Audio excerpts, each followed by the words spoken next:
আজি আমি এপেক্স বেংকৰ সম্পৰ্কত আপোনালোকৰ সৈতে মুখামুখি হ'ব বিচাৰিছো। আসলতে এটা বিত্তীয় প্ৰতিষ্ঠান আৰু এটা জাতীয় অনুষ্ঠান অসম সমবায় এপেক্স বেংক। এই বেংকটোৰ কথাবিলাক যেতিয়া আলোচনা হয়, কথাবিলাক যথেষ্ট স্পৰ্শকাতৰ হয়। কাৰণ গ্ৰাহকৰ বিশ্বাসৰ ওপৰত, গ্ৰাহকৰ আস্থাৰ ওপৰত এটা বেংক বৰ্তি থাকে। আৰু আমাৰ সৌভাগ্যৰ বিষয় যে অসমৰ গ্ৰাহকসকলে গভীৰ আস্থাৰে অসম সমবায় এপেক্স বেংকত ধন জমা ৰাখিছে আৰু তাৰ সুফলো তেওঁলোকে লাভ কৰিছে। আজি অলপ দিনৰ পৰা কেইটামান কথা আলোচনা হৈ আছে, যিকেইটা কথাৰ ওপৰত কংগ্ৰেছ দলে আজি এপেক্স বেংক ঘেৰাও কৰিবলৈ আহিছে। বেংক এটা বিত্তীয় অনুষ্ঠান আৰু গ্ৰাহকসকল বেংকলৈ আহে। কাৰোবাৰ যদি কিবা ধৰ্ণা দিব লগা থাকে, দাবী কৰিব লগা থাকে, বেংকত আহি ঘেৰাও নকৰিও তেওঁলোকে জিলাৰ উপায়ুক্তৰ তাত বা ধৰ্ণা আদিৰ কাৰণে নিৰ্দিষ্ট কৰি থকা গুৱাহাটীৰ যি জেগা আছে তাত যদি তেওঁলোকে কৰিলেহেঁতেন, তেতিয়া আমি এটা কথা বুজি পালোহেঁতেন যে তেওঁলোক বেংকৰ শুভাকাংক্ষী আৰু বেংকৰ বেয়া হোৱাটো নিবিচাৰে। বৰঞ্চ তেওঁলোকে বেংক সম্পৰ্কত ঋণাত্মক বাতৰি প্ৰকাশ কৰি, ঋণাত্মক কথা কৈ বেংকৰ প্ৰতি গভীৰ শত্ৰুতা আচৰণ কৰিছে আৰু বেংকটো বন্ধ হৈ যোৱাৰ কাৰণে তেওঁলোকে ষড়যন্ত্ৰ কৰিছে। আমি 2 দিন পূৰ্বে কৈছিলো, 3 দিন পূৰ্বে কৈছিলো, এইবাৰ বেংকে অপাৰেটিং প্ৰফিট 71 কোটি টকা কৰিছে। যিটো বেংকে 71 কোটি টকা অপাৰেটিং প্ৰফিট কৰে আৰু এটা সময়ত কংগ্ৰেছ চৰকাৰ দিনত লছত আছিলে, প্ৰত্যেক বছৰে 5 কোটি 7 কোটি লোকচান হৈ আছিলে, সেই বেংকটো বন্ধ হৈ যাব বুলি কৈ গ্ৰাহকক বিভ্ৰান্ত কৰা কংগ্ৰেছ দল প্ৰকৃততে জাতিৰ কাৰণে শত্ৰুস্বৰূপ। আজি মই এটা কথা কওঁ যে তেওঁলোকে অভিযোগ কৰিছে যে তদন্ত হ'ব লাগে। আমি সকলো ধৰণৰ তদন্তৰ কাৰণে সাজু আছো, কিন্তু তদন্ত কিহৰ ভিত্তিত হ'ব লাগে, কোনটো তথ্যৰ কাৰণে হ'ব লাগে তেওঁলোকে ক'ব লাগে। এখন বেনামী চিঠিক লৈ আজি বিৰোধী দলে এই গোটেই আন্দোলন বা তেওঁলোকৰ বিবৃতি, তেওঁলোকৰ যি শেহতীয়াভাৱে কাৰ্যকলাপ, চিফ ভিজিলেন্স কমিশনাৰক এখন চিঠি দিছিল এজন ব্যক্তিয়ে, আৰু সেই চিঠিখন কোনো তলত নাম নাছিল, এজন গ্ৰাহক আছিল, সচেতন গ্ৰাহক বুলি লিখা আছিল। সেই চিঠিখনৰ বিষয়বস্তুবিলাক যেতিয়া চিফ ভিজিলেন্স কমিশনাৰে চিফ ছেক্ৰেটাৰীলৈ দিলে, কৰ্পৰেশ্যন ডিপাৰ্টমেণ্টে আমাক সুধিলে আৰু তাৎক্ষণিকভাৱে ক্লজ ৱাইজ, পেৰা ৱাইজ প্ৰত্যেকটো বিষয়ে আমি ৰিপ্লাই দিলোঁ। মই এতিয়া গোলাঘাটত আছোঁ, যদি মই গুৱাহাটীলৈ যাওঁ সেই ৰিপ্লাই কপিটো মই আপোনালোকক দিব পাৰিম। তেওঁলোকে কোৱাৰ দৰে কোনো 52 কোটি বা 60 কোটিৰ টেণ্ডাৰ হোৱা নাছিল, টেণ্ডাৰ সম্পৰ্কত মিছা তথ্য দিছে আৰু এখন ভুৱা চিঠিত দিয়া মিছা তথ্যক আলম লৈ কংগ্ৰেছ দল, জাতীয় পৰিষদ বা অন্যান্য দলে আন্দোলনৰ পথ লোৱাটো নিতান্তই দুৰ্ভাগ্যজনক। কংগ্ৰেছ এনেকুৱা এটা দল যিটো দলে এপেক্স বেংকক সদায় শত্ৰুতাই কৰি আহিছে। যোৱা তৰুণ গগৈ চৰকাৰৰ দিনত অসম চাহ নিগমৰ যি লোন এপেক্স বেংকৰ পৰা লৈছিল, সেই ঋণ ঘূৰাই দিয়াৰ সময়ত তৰুণ গগৈ ডাঙৰীয়াই এপেক্স বেংকক 38 কোটি টকা ঘূৰাই নিদিলে। সুতসমূহ যেতিয়া বিচাৰি আমি বাৰে বাৰে 38 কোটি টকা বিচাৰি তেখেতক যোগাযোগ কৰিছিলোঁ, ব্যক্তিগতভাৱে মই তৰুণ গগৈ ডাঙৰীয়াক লগ কৰি জাতীয় অনুষ্ঠানটোৱে পাব লগা এই ধন দিবলৈ তেখেতক ৰিকুৱেষ্ট কৰিছিলোঁ। তেখেতে স্পষ্টকৈ কৈছিলে যে বেংক এটা চৰকাৰী অনুষ্ঠান যিহেতু নহয়, শ্বেয়াৰ হোল্ডাৰ অনুষ্ঠান, তেওঁ বেছি চিন্তা নকৰে, বৰঞ্চ চৰকাৰখন তেওঁ চিন্তা বেছি কৰিব লাগে, গতিকে তেওঁ 38 কোটি টকা দিবলৈ অপাৰগ। যাৰ কাৰণে সেই সময়ত বেংকে যথেষ্ট সমস্যাৰ সন্মুখীন হৈছিল।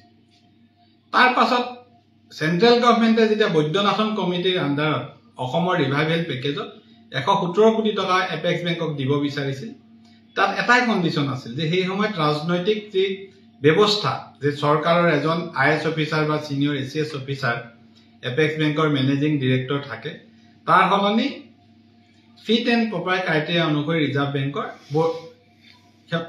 মেনেজিং ডিৰেক্টৰ হ'ব লাগে। মেনেজিং ডিৰেক্টৰ এজন যাতে চৰকাৰে এপইণ্টমেণ্ট দিব নোৱাৰে, তাৰ কাৰণে আইন লাগে। যিহেতু পুৰণি আইন মতে মেনেজিং ডিৰেক্টৰজন চৰকাৰী আছিল আৰু বিভিন্ন ধৰণৰ আইনৰ সংশোধনৰ কাৰণে বৈদ্যনাথন কমিটিয়ে অনুমোদন জনাইছিল। সেই আইন 2007 চনত ভাৰতবৰ্ষৰ বিভিন্ন ৰাজ্যত সংশোধন হৈ তেওঁলোকে ৰিভাইভেল পেকেজত পইচা পালে। কিন্তু তৰুণ গগৈ ডাঙৰীয়াই 7 চনত যদি আইনখন সংশোধন কৰিলেহেঁতেন আমি 113 কোটি টকা পালোহেঁতেন, 117 কোটি টকা পালোহেঁতেন। আৰু সেই আইনখন তেওঁ 2013 চনত সংশোধন কৰিলে, যি মুহূৰ্তত ৰিভাইভেল পেকেজৰ টাইমলাইন পাৰ হৈ গ'ল আৰু আমি 117 কোটি টকা হেৰুৱালোঁ। এইটো কেৱল তৰুণ গগৈ ডাঙৰীয়াৰ এই জাতীয় অনুষ্ঠানটোৰ প্ৰতি অমনোযোগিতা, তেখেতে লোৱা অদূৰদৰ্শী সিদ্ধান্তৰ বাবে 117 কোটি আৰু 38 কোটি 155 কোটি টকা এই জাতীয় অনুষ্ঠানটোৱে হেৰুৱালে। যিটো জাতীয় অনুষ্ঠানে কংগ্ৰেছ দলৰ মুখ্যমন্ত্ৰীজনৰ বাবে 155 কোটি টকা হেৰুৱালে, সেই কংগ্ৰেছ দলে আজি তেওঁলোকৰ ৰাভা হাছঙত পৰাজিত হোৱাৰ সময়ত ইছ্যু ডাইভাৰ্ট কৰিবলৈ হঠাৎ লোৱা সিদ্ধান্তৰে তেওঁলোকে এপেক্স বেংকত ধৰ্ণা দিছে। আমি তদন্তৰ কথা কৈছে, যদি বিষয়টো আজি টেণ্ডাৰ এটা হৈছে, টেণ্ডাৰটো অপেন টেণ্ডাৰ, পেপাৰত আমি টেণ্ডাৰ দিছোঁ, আমি ৱেবছাইটত টেণ্ডাৰ দিছোঁ, আৰু টেণ্ডাৰ হওঁতে যিটো আটাইতকৈ লোৱেষ্ট বিড হৈছে, লোৱেষ্ট বিড হোৱা পাৰ্টিটোৱে টেণ্ডাৰ পাইছে। দ্বিতীয়তে টেণ্ডাৰ ভেলু সম্পৰ্কত এটা কথা কওঁ যে 17 চনত যিমান টকা আছিল এতিয়া একেটা টকা নাই, টকা কিছু সাল সলনি হৈছে। কিন্তু 17 চনত যিখিনি কামৰ স্কোপ আছিল তাতকৈ বহু কাম বৃদ্ধি পালে। এটা ৰাস্তা যদি 3.5 মিটাৰ বহলকৈ আপুনি 10 কিলোমিটাৰ বনাইছে 17 চনত, আৰু এতিয়া যদি 5.5 কিলোমিটাৰ বা 7.5 মিটাৰ বহলকৈ 10 কিলোমিটাৰ বনাইছে, স্বাভাৱিকতে তাৰ ৰেটটো বৃদ্ধি পাব। আৰু সেই ৰেটটো বৃদ্ধি পোৱাৰ সময়ত যদি 17 চনৰ লগত তুলনা কৰি কয় যে ৰেট বাঢ়িছে, নিঃসন্দেহে এইটো শুদ্ধ নহ'ব। বিশেষকৈ এইবাৰ আমি চাইবাৰ চিকিউৰিটি ইনক্লুড কৰিছোঁ, ৰিজাৰ্ভ বেংক আৰু নাবাৰ্ডৰ নিৰ্দেশমৰ্মে। আৰু চাইবাৰ চিকিউৰিটিটোৰ ক্ষেত্ৰতে কেৱল যদি মহাৰাষ্ট্ৰত চাই, তাৰ ষ্টেট কোঅপাৰেটিভ বেংকে 2 বছৰ আগত মই জনাত 50 কোটি টকাতকৈ বেছি টকা খৰচ কৰিছে। আমি মাত্ৰ 37-38 কোটি টকাত চাইবাৰ চিকিউৰিটিৰ পৰা আৰম্ভ কৰি ডিজিটেল প্লেটফৰ্ম, আমাৰ এটা ডাটা চেণ্টাৰ থাকে হেড অফিচত, এটা ডিজাষ্টাৰ ৰিকভাৰী চেণ্টাৰ থাকে আমাৰ কলিকতাত, আমাৰ 67টা ব্ৰাঞ্চ কম্পিউটাৰাইজ হয়।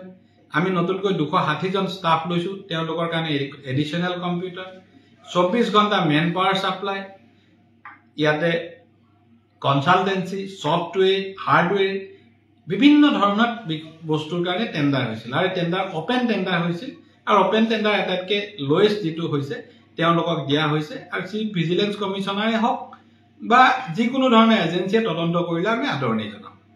দ্বিতীয়তে ডিবিপিৰ যিটো ইছ্যু, ডিবিপিৰ ইছ্যুটো আমি আগতেও কৈছোঁ যে ডিবিপি হ'ল বেংকৰ এটা প্ৰচলিত নিয়ম আছিল, যিটো নিয়মে ব্ৰাঞ্চতে চেকখন কালেকশ্যন হোৱাৰ আগত যিকোনো মানুহক পে'মেণ্ট কৰি দিয়ে, চেকখন কালেকশ্যন হ'লে ঘূৰি আহে। লুৰিণজ্যোতি গগৈ ডাঙৰীয়াও আছুত থাকোঁতে 40 বাৰতকৈ অধিক তেওঁলোকে ডিবিপি কৰি পইচা লৈছে, ৰাজেশ বাজাজেও ডিবিপি কৰি পইচা লৈছে।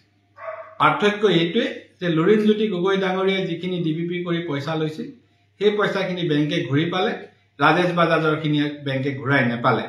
নোপোৱাৰ লগে লগে আমি BIত ব্যক্তিগতভাৱে মই চেয়াৰমেন হিচাপে মই গোচৰ দিলোঁ, বেংকে দিছপুৰ থানাত গোচৰ দিলে, গোচৰ চলি আছে।